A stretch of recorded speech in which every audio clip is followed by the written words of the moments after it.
at that level, once a year is going to be fine. And you may have seen radiationnetwork.com. I'm looking at that site a lot. At the moment, everything's, appears to be pretty much a background level. There were times recently where things spiked somewhat in Southern California, and another time Colorado got not up to an alert level, but, maybe 4 times what it normally is. And Massachusetts went up in that area. So I like that site because they're tracking just by having people around the country report in. So it takes out a little of the opinion and just says, this is what we measured today. Absolutely. Well, is there anything else you'd like to share with us? I know that you also sell air cleaners, and that seems kind of complicated to try to figure out what works and what doesn't and what's good and what should you have. I wondered if you have anything you'd like to say for a few minutes about that. Yeah, it is complicated. There are probably comparable range of issues to water. There are a number of types of filters that work well. What we've done is selected what we believe are the best options at a low price level, a mid-tier, and an expensive one. The most expensive is, well, roughly speaking, $500-$600, and it uses lots of carbon, but also a HEPA filter. And if you use enough carbon with a HEPA filter, you can pretty much count on anything that, comes through the water being addressed. Do you mean the air? I'm sorry, I mean the air, thank you. Okay. And on the more expensive ones are very green in the sense that they're not made of plastic. There's the wheels and the handle or knob are made of plastic, but the rest of it is metal, and they don't detox in your house and add to the air pollution while you're trying to clean it. And they last a long time. You can run them on a low level, and it's very effective.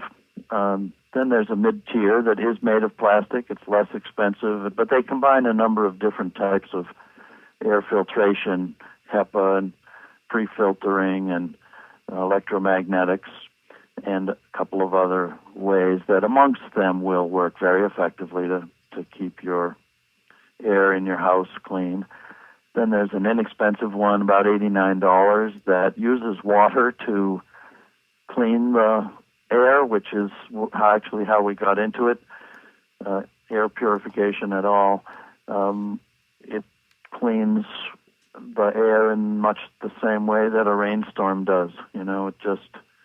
The air is blasted through water, and things are removed as it does so. So there's options, and all of them can be pretty effective. That inexpensive one, maybe it was 3 years ago now, in Northern California, we had tremendous fires around us, and the air was filled with smoke. It was really bad for weeks. And people around here were wearing air masks and mouth masks and the like. And a lot of people got these filters, and it just worked great. So when you were home, you could know that you weren't breathing in the smoke. I know that you began your business when you were working with fish in the tropical fish business, wholesaling them. I'd like you to share with the audience how that led you into this and what you noticed with fish. Yeah, it was an interesting story. I was a hobbyist, and a friend of mine was, and we decided to get into the business, and we started a business and quickly realized that very often fish died if we put them in tap water. This was in New England. Even if we waited and dechlorinated the water, still some fish didn't survive. We were trying to breed some tropical fish too, and found it just didn't work. They essentially didn't breed, or if they did, the offspring weren't healthy. So we determined that the water was the issue, and made a very concerted effort to learn a lot more about it, to learn what we needed to do to give clean water to the fish. But of course, what I noticed along the way was that I'm drinking this water. It's killing them, and I'm drinking it. So that was when I first dialed into the importance of it. We went to the Boston Aquarium, which is a big, beautiful place, and they were very helpful and gave us behind-the-scenes tours and showed us all of their methodology for taking care of the water and therefore the fish, including not just keeping it clean, but recreating the natural conditions, which vary for different types of fish. And we also were helped by 3 scientists at MIT who I think were fascinated by a couple of young guys who actually cared this much about what they knew. And they really helped us. They brought us in and explained how things work and told us what to read. And that's how we got started. And most importantly, got started on learning about the importance of clean water. And by the way, when we did address it, the problems did go away. We had healthy fish that had healthy babies and thrived. But the biggest thing that I learned was just to pay more attention to what you're ingesting. And that led to this business eventually.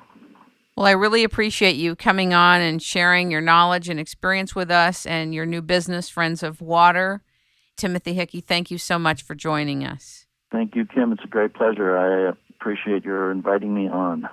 Ladies and gentlemen, we have been talking with, learning from, and listening to Timothy Hickey, the co-founder of Friends of Water at friendsofwater.com. Thank you very much. It's rainmaking time.